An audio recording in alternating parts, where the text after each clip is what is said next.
সুপ্রিয় দর্শক, নারীর উন্নয়ন, কর্মদক্ষতা এবং সামগ্রিক বিষয় নিয়ে আরটিভির সাপ্তাহিক আয়োজন জয়া নিবেদিত নারী নক্ষত্র অনুষ্ঠানে আপনাদের সবাইকে স্বাগত জানাচ্ছি। আমি শান্তা জাহান। দর্শক, এই অনুষ্ঠানে থাকছে নারীর ক্ষমতায়ন এবং নারীর প্রতি সহিংসতা প্রতিরোধে নানান তথ্য ও পরামর্শ। এছাড়া নারীর স্বাস্থ্য, শিক্ষা, কর্মসংস্থান সহ করোনায় নারীর চিকিৎসা ও সচেতনতার বিষয়গুলো আপনাদের সামনে তুলে আনার চেষ্টা করব। চলুন শুরু করা যাক আমাদের আজকের পর্ব। করোনা ভাইরাসের প্রভাবে বর্তমানে পুরো বিশ্বই একটি কঠিন সময় পার করছে, আর যে কোনো বিপর্যয়ে সবার আগে ক্ষতিগ্রস্ত হয়ে থাকে নারী ও শিশুরা। বাংলাদেশও তার ব্যতিক্রম নয়। তাই করোনার এই মহামারী থেকে নারীরা নিজেকে ও নিজ পরিবারকে কিভাবে সুরক্ষিত রাখবেন সে বিষয়ে কথা বলতে আজ আমাদের সাথে যুক্ত আছেন বঙ্গবন্ধু শেখ মুজিব বিশ্ববিদ্যালয়ের সহযোগী অধ্যাপক ডক্টর ফারজানা দেবা। ডক্টর ফারজানা দেবা, আপনাকে ধন্যবাদ জানাচ্ছি নারী নক্ষত্র অনুষ্ঠানে আমাদের সাথে সংযুক্ত হবার জন্য। ধন্যবাদ আপনাকেও। আপনার কাছে আমি প্রথম প্রশ্ন রাখতে চাচ্ছি, বিভিন্ন পরিসংখ্যানে দেখা যাচ্ছে করোনায় পুরুষদের তুলনায় নারীরা কম আক্রান্ত হচ্ছে। এর কারণ কি বলে আপনি মনে করেন? আসলে এ পর্যন্ত কোভিড-19 মহামারীতে যত মানুষের মৃত্যু হয়েছে তার ভিতরে অধিকাংশই কিন্তু পুরুষের মৃত্যু হয়েছে। এই পরিমাণটা অনেকাংশে বেশি মহিলাদের চেয়ে। এই জিনিসগুলোর ক্ষেত্রে যেটা মনে রাখতে হবে সেটা হচ্ছে যে কিছু কিছু জিনিস মেলদের চেয়ে ফিমেলদের ডিফারেন্ট থাকে। যেমন ধরেন যে lifestyle, male lifestyle and female lifestyle কিন্তু একটু ডিফারেন্ট। যেমন মেল যারা আছেন তাদের কিন্তু আউটডোর অ্যাক্টিভিটি অনেক বেশি, ওনাদের বাইরে বেশি কাজ করতে হয়, বাইরে চলাফেরা বেশি করেন, ঘোরাঘুরি বেশি করেন। কিছু যেটা হচ্ছে যে হাইজেনিক কন্ডিশন মেইনটেইন, যেমন বারবার হাত ধোয়া, যেটা ফিমেলরা অনেক বেশি করেন মেলদের তুলনায়, সেটা কিন্তু একটা ইম্পর্টেন্ট ফ্যাক্ট। আমরা জানি যে করোনা ভাইরাসটা যেটা কোভিড-19, এটার ইনফেকশনটা মেইনলি কিন্তু লাংস রিলেটেড। শ্বাসকষ্ট হয়, লাংসের সংক্রমণটা হয়। কাজেই লাং ক্যান্সার যদি বেশি থাকে অথবা স্মোকিং এর ক্ষেত্রে এই ইয়াটা কিন্তু অনেক বেশি, সংক্রমণটা অনেক বেশি হারে দেখা দেয় এবং মহামারী রূপে দেখা দিতে পারে। এনাদের ক্ষেত্রে মৃত্যুর সম্ভাবনা অনেক বেশি থাকে। এছাড়াও রয়েছে জেনেটিক কিছু ডিজিজ। আমরা জানি ফিমেলদের ভিতরে এক্স এক্স দুটো ক্রোমোজোম থাকে, যদিও একটা ইনঅ্যাক্টিভেশন থাকে, কিন্তু দুটো এক্স ক্রোমোজোমের জন্য অনেক ক্ষেত্রে ইমিউনোলজিক্যাল রেসপন্সটা মহিলাদের ক্ষেত্রে অনেক বেশি থাকে, যার কারণে রোগ প্রতিরোধ ক্ষমতাও বেশি থাকে।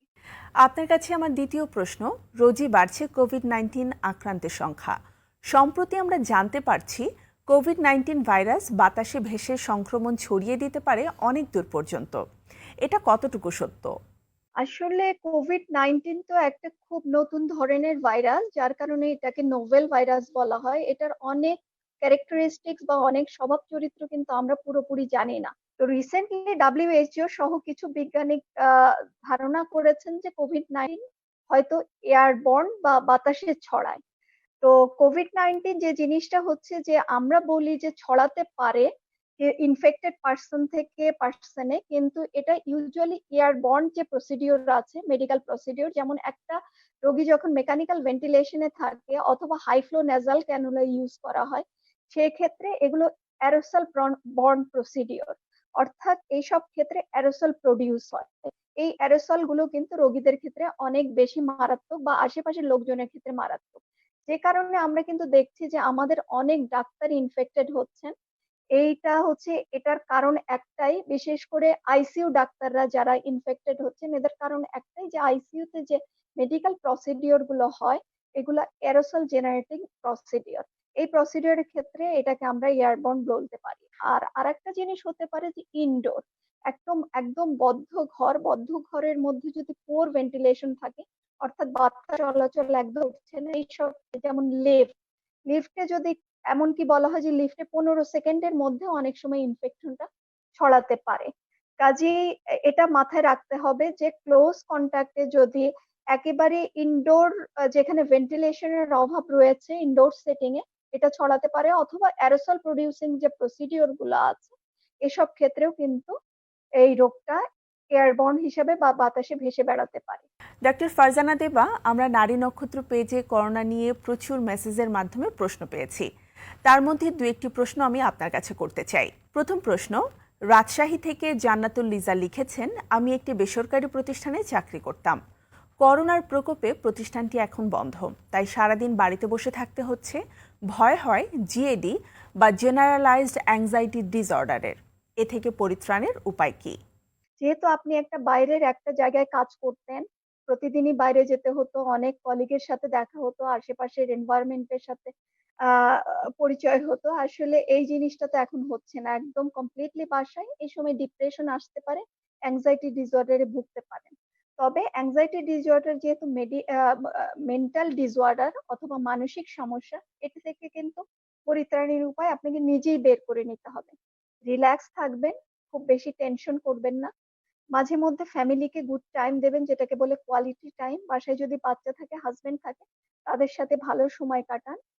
বাসায় যদি বয়স্ক বাবা-মা অথবা শ্বশুর-শাশুড়ি থাকে, তাদের কিছুটা সময় দেন। কিছুটা সময় রান্না, কিছুটা নিজের জন্য করেন। যে খবরগুলোতে আতঙ্কিত হবেন, সেই খবরগুলো এভয়েড করার চেষ্টা করেন। এবারের প্রশ্ন নড়াইল থেকে সাবিহা আক্তার লিখেছেন, আমরা প্রায়ই পত্রিকায় বা সংবাদে দেখি নতুন নতুন নানা ওষুধের নাম এবং বলা হয়ে থাকে করোনার জন্য এই ওষুধ কার্যকরী বা এই ওষুধ সেবন করলে করোনা হবে না। এই ব্যাপারগুলি কতটুকু সত্য? আসলে এই পর্যন্ত করোনা রোগের জন্য যে চিকিৎসাগুলো আছে, তার মধ্যে সবচেয়ে ইফেক্টিভ চিকিৎসা হচ্ছে অক্সিজেন এবং লো মলিকুলার ওয়েট হেপারিন। এই দুটো কিন্তু এমন চিকিৎসা যেটা হাসপাতালে ভর্তি হয়ে নিতে হবে। এছাড়া রিকগনাইজড কোনো চিকিৎসা এ পর্যন্ত করোনার জন্য নেই, করোনা বা কোভিড-19 এর জন্য নেই। কাজেই মাথায় রাখতে হবে অন্য যে চিকিৎসাগুলো রয়েছে, এগুলো আসলে রিসার্চ পর্যায়ে রয়েছে। কোনোটার সায়েন্টিফিক ঐরকম এভিডেন্স নাই।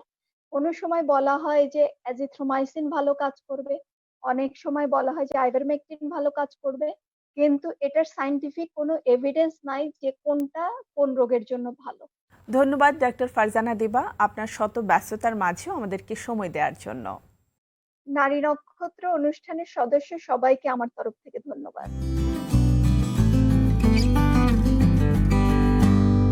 প্রিয় দর্শক, করোনার এই কঠিন সময়ে দৈনন্দিন কাজের পাশাপাশি আমরা সবাই প্রচুর সময় কাটাচ্ছি ডিজিটাল প্ল্যাটফর্মে। কেউ সামাজিক যোগাযোগ মাধ্যমে, আবার কেউ হয়তো নিজেই উদ্যোক্তা হয়ে অনলাইনে পণ্য বিক্রির মাধ্যমে করছেন উপার্জন। আমরা আজ কথা বলবো তেমনই একজন উদ্যোক্তার সাথে।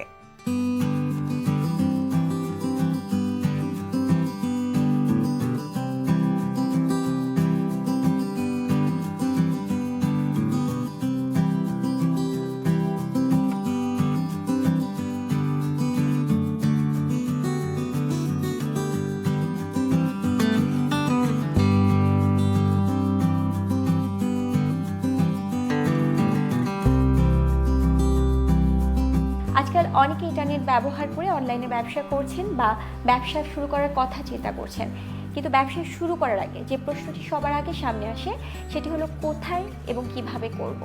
চলুন জেনে আসি অনলাইনে ব্যবসা করার সবচেয়ে বড় মাধ্যম অ্যাকশপ সম্পর্কে। দেশের প্রান্তিক জনগোষ্ঠীর পণ্য সবার কাছে পৌঁছে দেওয়ার উদ্দেশ্যে মন্ত্রিপরিষদ বিভাগ এবং তথ্য ও যোগাযোগ প্রযুক্তি বিভাগ কর্তৃক বাস্তবায়নাধীন ও ইউএনডিপি বাংলাদেশের সহায়তায় পরিচালিত A2I প্রোগ্রামের উদ্যোগে গঠিত বিশ্বের প্রথম সমন্বিত সহায়ক ই কমার্স মাধ্যম অ্যাকশপ। আপনার ইন্টারনেট ব্রাউজারে www.akshop.gov.bd লিখে সার্চ দিলেই পেয়ে যাবেন অ্যাকশপ।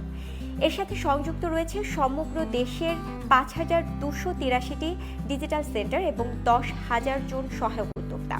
অ্যাকশপ ১০ লক্ষেরও অধিক পণ্য বিক্রয়ের সুবিধা প্রদান করে থাকে, যা অ্যাকশপকে করেছে সর্ববৃহৎ মাধ্যমগুলোর মধ্যে একটি। অ্যাকশপে বাংলাদেশের বিভিন্ন ই কমার্স ও পরিবহন সেবাদানকারী প্রতিষ্ঠান সমূহ যুক্ত আছে। শুধু তাই নয়, অ্যাকশপ সকল জেলা, উপজেলা, ইউনিয়ন এবং বিভাগ সমূহকে একটি লজিস্টিক চেইন দ্বারা সংযুক্ত করেছে।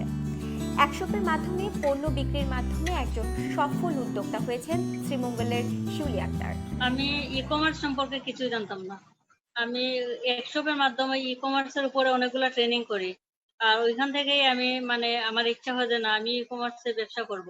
শ্রীমঙ্গলের চাটা বিক্রি করি। তারপর শ্রীমঙ্গলের যে ঐতিহ্যবাহী মণিপুরি শাড়ি, মণিপুরি থ্রি পিস কাপড়, ওইগুলা বিক্রি করি অ্যাকশপে। আবার অ্যাকশপ থেকে অ্যাকশপে ৫ লক্ষের বেশি প্রোডাক্ট আছে। তো যেগুলো চাহিদা আছে ওগুলো আমি একশপ থেকে কিনি। পরিবারে একমাত্র আর্নিং মেম্বার আমি। আমরা 5 ভাই বোন, 3 ভাই 2 বোন। আমার আব্বা অসুস্থ। আমরা 5 ভাই বোন সবাই লেখাপড়া করি, আমিও লেখাপড়া করি। তো পরিবারের পুরো মানে যে দায়িত্ব সবটা আমি একাই বহন করি। আর বর্তমান যে করোনাকালীন সময়, এই সময় আমার ডিজিটাল সেন্টার ইনকামটা একেবারেই বন্ধ। তো এই মুহূর্তে কিন্তু আমি একমাত্র ই-কমার্সের মাধ্যমে মানে চলতেছি আর কি। তো আমি অবশ্যই একশপের সাথে থাকতে চাই। গ্রামীণ উৎপাদকদের বিক্রয়কৃত পণ্যের বেশিরভাগ পণ্য তৈরি করেন নারী উৎপাদনকারীরা। শিউলি আক্তারের মতো 500 ক্ষুদ্র নারী ব্যবসায়ী একশপের সাথে যুক্ত হয়ে অর্থনীতিতে নারীদের অবদান এবং নিজেদের জীবনযাত্রা উন্নতি সাধনে সহায়তা করছে। আপনি যদি একশপে আপনার পণ্য বিক্রি করতে চান তবে যোগাযোগ করুন আপনার নিকটস্থ ইউনিয়ন ডিজিটাল সেন্টারে। এছাড়া একশপের হটলাইন 013063260522 নম্বরে যোগাযোগ করেও আপনি রেজিস্ট্রেশন করতে পারেন। বর্তমান সময়টা চ্যালেঞ্জের, আর এই চ্যালেঞ্জ মোকাবেলায় আপনার সবচেয়ে বড় হাতিয়ার হতে পারে নিজেকে নতুনভাবে তৈরি করা। তাই বসে না থেকে বা সময় নষ্ট না করে একশপের মতো প্ল্যাটফর্ম ইউজ করে আপনিও হতে পারেন একজন সফল উদ্যোক্তা।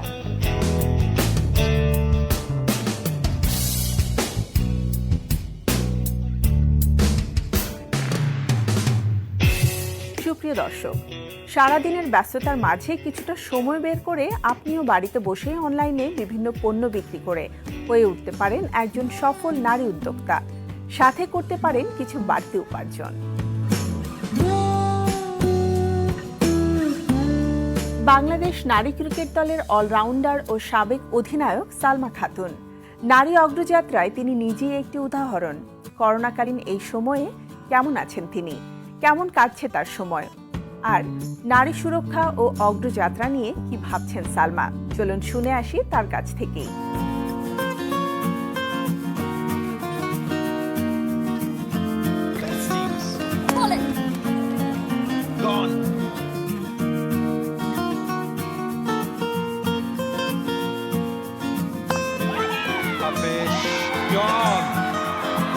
The captain has struck.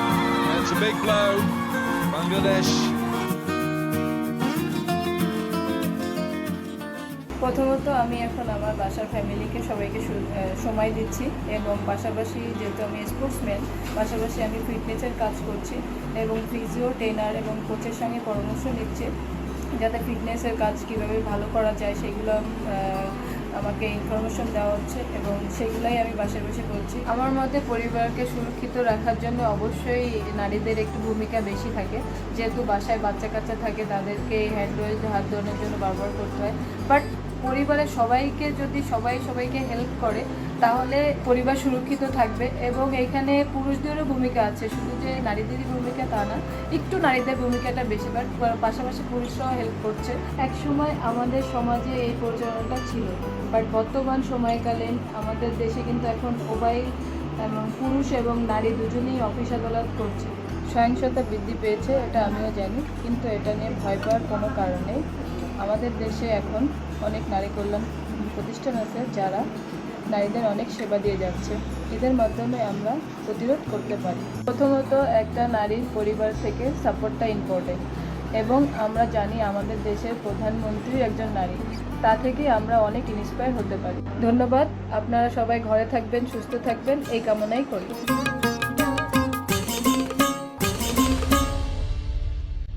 সুপ্রিয় দর্শক, আপনারা দেখছেন জয়া নিবেদিত নারী নক্ষত্র অনুষ্ঠানের এ সময় নিচ্ছি ছোট্ট একটি বিরতি। ফিরে আসছে খুব তাড়াতাড়ি, আমাদের সাথেই থাকুন।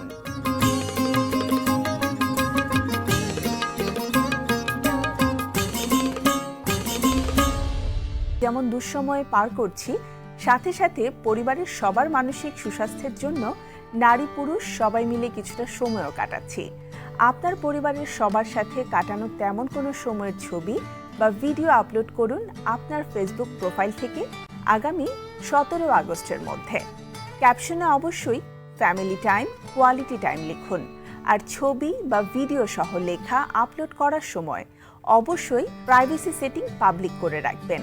বিস্তারিত জানতে ভিজিট করুন A2I জয়া মুভিং ফরওয়ার্ড বা মহিলা ও শিশু বিষয়ক মন্ত্রণালয়ের অফিসিয়াল ফেসবুক পেজে। প্রিয় দর্শক, এই প্রতিযোগিতায় অংশগ্রহণ করে বিজয়ী কিন্তু আপনিও হতে পারেন। বিজয়ীর সাথে আমরা সরাসরি যুক্ত হব নারী নক্ষত্র অনুষ্ঠানে। আর সাথে থাকবে আকর্ষণীয় পুরস্কার। প্রিয় দর্শক, এবারে জানবো এই করোনা মহামারীর সময় দায়িত্বকে মাথায় নিয়ে এগিয়ে চলা একজন সাহসী নারী যোদ্ধার গল্প, যিনি পরিবারের দায়িত্ব পালনের সাথে সাথে দেশের মানুষের কথা বিবেচনা করে নিজ দায়িত্বে অটল হয়ে আমাদের সেবা করে আসছেন। চলুন দেখে আসি সেই বিজয়া নারীর ওপর একটি ছোট্ট প্রতিবেদন। করোনা মহামারীর কারণে দেশের সব শিক্ষা প্রতিষ্ঠান বন্ধ রয়েছে কয়েক মাস ধরে। বড় ধরনের সংকটে পড়েছে দেশের শিক্ষা ব্যবস্থা। কয়েক লাখ শিক্ষার্থী শ্রেণীকক্ষের পাঠদান থেকে বঞ্চিত হচ্ছে।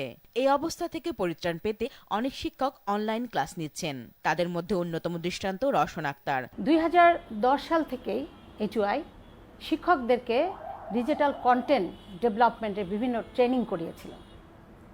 এটি একটি কাজ। আর 2017 জুন জুলাই থেকে HY ICT for district ambassador এরকম গ্রুপ অফ টিচারকে এই ধরনের একটি প্ল্যাটফর্মে নিয়ে আসে। পূর্বের অভিজ্ঞতাকে কাজে লাগিয়ে তিনি করোনা ঝুঁকির মধ্যে সংসদ টিভিতে ক্লাস নেন। এছাড়া তিনি বাড়িতে থেকেও অনলাইন ও ফেসবুক লাইভের মাধ্যমে সমাজবিজ্ঞান এবং বাংলাদেশ ও বিশ্ব পরিচয়ের ক্লাস নিচ্ছেন, যাতে শিক্ষার্থীরা উপকৃত হচ্ছে। করোনা সংকটের সময়ে তার এই অনলাইন ডিজিটাল ক্লাস ভিন্ন ধরনের দৃষ্টান্ত স্থাপন করেছে। আমাদের ডিজিটাল কন্টেন্ট তৈরি করা ছিল, আর সাথে যেটি ছিল আমাদের বাসায় কিন্তু একটা স্মার্ট টেলিভিশন ছিল, তা আমরা কেবল দিয়ে ওটার সাথে কানেক্ট করে আমরা ক্লাস নিতে চেষ্টা করেছি। মূলত ফেসবুক পেজটাকে আমরা ব্যবহার করেছি। এখানে কিশোর বাতায়নের প্ল্যাটফর্মে কাজ করেছি। ম্যাটেরিয়ালস খুব না থাকলেও ওই সময় কিন্তু সমস্ত দোকানপাটও লকডাউন ছিল, বাট আমরা চেষ্টা করেছি যার মতো করে। রওশন আক্তারের মতে সময়ের সাথে নিজেকে যুগোপযোগী করে তুলতে হবে। দৃঢ় মনোবল দিয়ে সীমাবদ্ধতার মধ্যেও শিক্ষা কার্যক্রম চালিয়ে যাওয়া সম্ভব। আমাদের কিন্তু স্বাস্থ্য ঝুঁকি ছিল, তার সত্ত্বেও কিন্তু আমরা বের হয়ে সংসদ চ্যানেলের জন্য পাঠগুলো কিন্তু রেকর্ডিংয়ে গিয়েছি। বিভিন্ন জেলা উপজেলা স্কুল ও কলেজের শিক্ষকদের অনলাইনে ক্লাস নেওয়ার আহ্বান জানান তিনি। বললেন, করোনাকে জয় করেই এগিয়ে যেতে হবে। আমি দেখতে পাই যে আমার স্টুডেন্টরা কতজন এখানে অনলাইন হয় যখন আমার এই কার্যক্রমের সাথে লাইফে আসছে।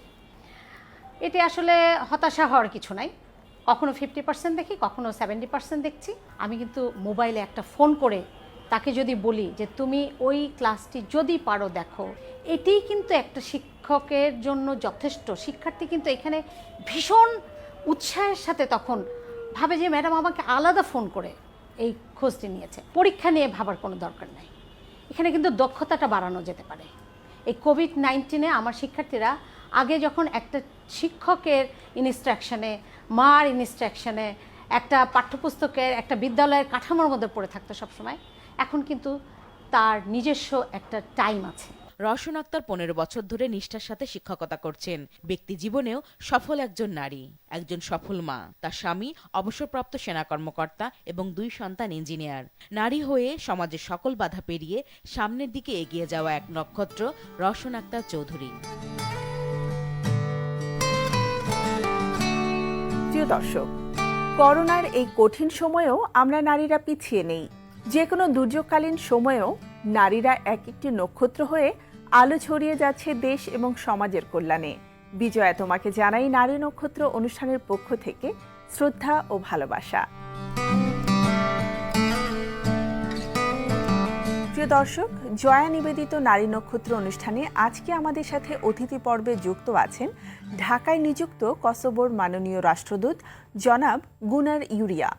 চলুন তার সাথে কথা বলে জেনে নেই নারীর অগ্রযাত্রায় তাদের চিন্তা, কার্যক্রম, ভবিষ্যৎ পরিকল্পনা সম্পর্কে। Thank you, Mr. Guner Uria, for joining us on the Nari Nokkhotro program. Thank you.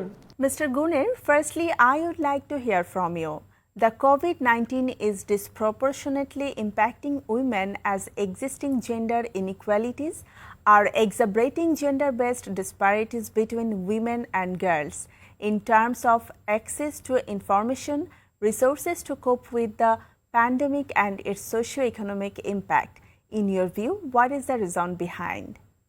Of course, besides the direct impacts on the health of the people, this pandemic have its economic, social, and also other impacts, other effects, which also has a direct effect to the quality of our lives. Unfortunately, in all these difficult circumstances, so women have the hardest position In extraordinary and emergency situations, mostly the women feel the heavy burdens on their shoulders in every society in this world. Also, in each part of the world, because of the psychological and other effects, domestic violence is increased during the pandemics. Through media and different scientific articles, we show that women are subject of domestic violence, unfortunately, in many countries. Lack of awareness, selfishness, trauma caused by the pandemics,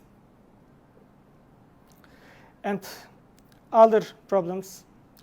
Also, lack of fair treatment between the people, and lack of healthy dialogue between the individuals inside the family are few reasons for the domestic violence, and especially violence against women. It's crucial to convince people about the importance of women in our lives. Women hold the most important part in our lives. Inclusion of women in politics, inclusion of women in economics and in other spheres of our lives is very important. Participation and empowerment of women is very crucial for strong society.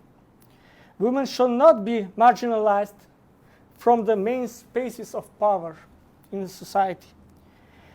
You, as a Bangladesh, you have a very progressive and good example regarding the achievement of the women in society. You have very strong women leaders in this country. Honorable Prime Minister of Bangladesh is the best role model for your women. She is inspiring also young generations of your country. It is said that positive masculinity can inspire our young generation to end violence. Is Kosovo government introducing any specific project in Bangladesh on positive masculinity? How we may create awareness among youth? Yeah, rather than positive masculinity, our focus must be more human rights and human dignity. No matter whether it is normal or in a pandemic situation, every individual must be properly treated in this world. For that reason, states develop their policies and they create their mechanisms in order to create a more equal society and to help vulnerable groups and powerless individuals inside the society. Don't forget that individuals who are subjected to violence are more prone to revenge, as they can be also revanchists. All negative behavior in this world has its feedback. For that reason, it is very important to increase awareness inside the society. My country is doing the same. For that reason, it is important to treat people well, especially women. In a nutshell, you cannot be loud and happy with the woman you mistreat. If you give the message properly, you will contribute to the awareness of the people. This part has to do with public awareness and community education programs.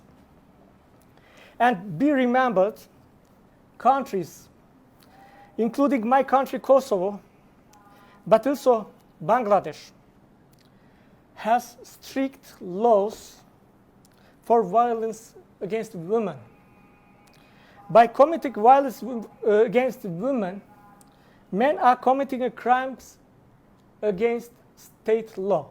A recent study said that COVID-19 lockdown increases domestic violence in Bangladesh. In your view, how this number may reduce? What are some of your specific programs to do so? As I have mentioned before, raising awareness and implementing policies and laws against domestic violence are the most important tools for decreasing domestic violence during the pandemics. Your TV program also is contributing a lot for this awareness to this subject. Also, governmental institutions should act quickly in order to have better results in this emergency situation. Besides all this, role of the public and private sectors also, but also role of NGOs are very important for overcoming this difficult situation. My last question is, in Bangladesh as in the rest of the world, women are the primary caregivers of the young, infirm and the elderly. Moreover, married and unmarried girls spend considerably more time on domestic work than boys. During COVID-19, how does our women can skip this mental stress? My suggestion for all women is as follows. Smile, always smile. Don't react negatively. Communicate with your husband. This is a very important point. Prove that you are complementary to each other. Even in a war situation, you are complementary to each other. Also be patient. Motivate yourself. Also listen more to Bengali music, more than before. Don't forget that very soon humanity will overcome this difficult situation. This is only one episode of our life. Don't forget that tomorrow will be better than today. Thanks again, Mr. Gunar Uria, for joining us on the Nari Nokkhotro program. Thank you. Thank you again for having me. করোনার এই কঠিন সময়ে সারা বিশ্বে নারীর প্রতি সহিংসতা বেড়ে চলেছে। বাংলাদেশেও তার বাইরে নয়। বিভিন্ন রিপোর্ট অনুযায়ী লকডাউন সময়ে বাংলাদেশে নারীর প্রতি সহিংসতা বেড়েছে আগের চেয়ে অনেক বেশি। সহিংসতার শিকার নারী ও শিশুদের প্রয়োজনীয় সেবা এক স্থান হতে প্রদানের লক্ষ্যে নারী ও শিশু বিষয়ক মন্ত্রণালয়ের অধীনে প্রতিষ্ঠা করা হয় ওয়ান স্টপ ক্রাইসিস সেন্টার। আজ আমরা জানব এই ওয়ান স্টপ ক্রাইসিস সেন্টার সম্পর্কে।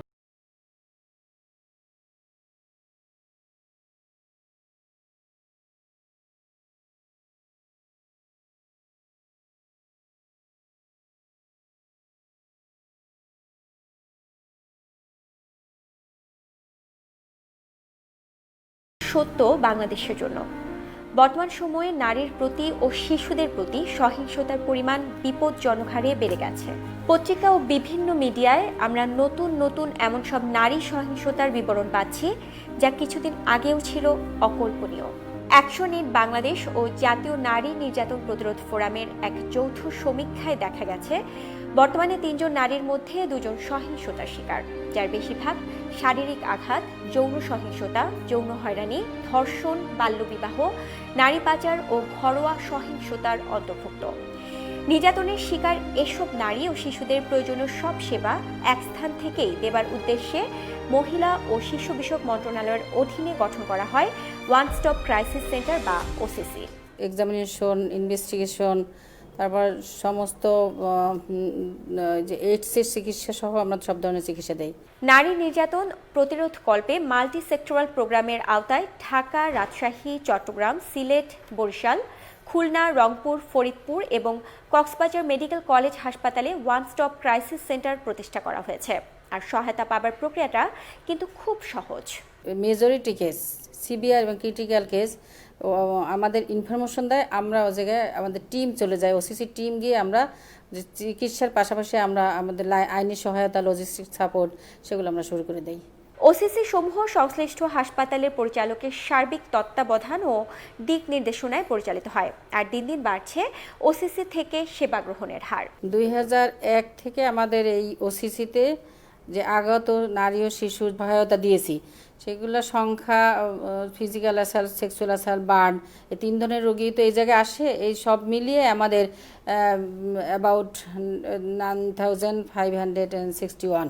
ওয়ান স্টপ ক্রাইসিস সেন্টার সহিংসতার শিকার যে কোনো নারী, শিশু ও কিশোরীদের বিনামূল্যে স্বাস্থ্য সেবা, পুলিশি সহায়তা, আইনি সহায়তা, আশ্রয়, সামাজিক পুনর্বাসন, মানসিক কাউন্সেলিং, সামাজিক সেবা সহ সকল সেবা প্রদান করা হয়ে থাকে। 2014 সালে আমাদের একটা ছোট মেয়ে আর কি, মেয়েটা মিরপুর থানায় 6 বছরের একটা মেয়ে সেক্সুয়াল অ্যাসাল্টের শিকার হয়েছিল। তো আমাদের এই ওসিসিতে আসার পরে আমরা পরীক্ষা করি, তার সার্টিফিকেট দেই, মেডিকেল এক্সামিনেশন, তারপর রেডিওলজি, তারপরে আমাদের মনোকাউন্সেলিং, আমাদের আইনি সহায়তা, পুলিশ সহায়তা, সব ধরনের সহায়তা দেওয়ার পরে আমাদের উকিলের মাধ্যমে আমরা কোর্টে এটাকে প্রসিড করি। তারপর আমরা এর একটা জাজমেন্ট পেয়েছি, সেটা হলো যাবজ্জীবন কারাদণ্ড হয়েছে, আবার 1 লাখ টাকা জরিমানা এটা পাবে আর কি, এই ভিকটিম পাবে। নারী সহিংসতা শুধু বাংলাদেশ নয়, বর্তমানে একটি বৈশ্বিক সমস্যা। এই সমস্যা প্রতিকারে শুধু সরকারি উদ্যোগই যথেষ্ট নয়, এগিয়ে আসতে হবে সবাইকে। সমাজ থেকে এই সমস্যা উচ্ছেদ করতে নারী ও পুরুষকে একসাথে এগিয়ে আসতে হবে, একসাথে বলতে হবে আর নয় নারীর প্রতি সহিংসতা। প্রিয় দর্শক, আপনি নিজে সহিংসতার শিকার হলে বা কাউকে সহিংসতার শিকার হতে দেখলে তা আমাদেরকেও জানাতে পারেন আমাদের ফেসবুকের ইনবক্সে। আমরা আপনার পরিচয় গোপন রেখে যথাযথ কর্তৃপক্ষের কাছে সে তথ্য পৌঁছে দেব। সুপ্রিয় দর্শক, আজ এ পর্যন্তই। দেখা হবে আগামী পর্বে। আর অনুষ্ঠান বিষয়ক যে কোনো মতামত বা পরামর্শ জানাতে বা ইনবক্স করতে ভিজিট করুন facebook.com/narinokkhotro RTV এই ঠিকানায়। করোনার এই মহামারীর সময়ে সবাই সচেতন এবং সাবধানতা অবলম্বন করুন। সুস্থ থাকুন, পরিবারের সবাই মিলে হাসি খুশি থাকুন।